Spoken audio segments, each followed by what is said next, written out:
Nou hierdie boek is geen ander as Hell of a Country deur David Cornwell.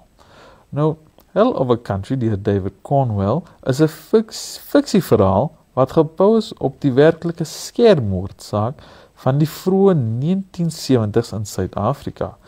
Die roman volg hoofsaaklik 3 karakters. Lorraine van die Kerk, 'n 17-jarige meisie wat verlief is op haar baas Andre Becker. Andre self, 'n ortopediese tegnikus wat weier om sy vrou Sonet vir Lorraine te verlaat, en Alfie Geemoy, 'n man wat na 'n ongeluk sy been verloor en afhanklik raak van Andre se kundigheid vir 'n prostesie. Nou, Lorraine se obsessie met Andre en haar jaloesie teenoor sy vrou dryf die verhaal vorentoe en bring die vraag na vore of liefde ooit 'n regverdiging kan wees vir geweld of selfmoord.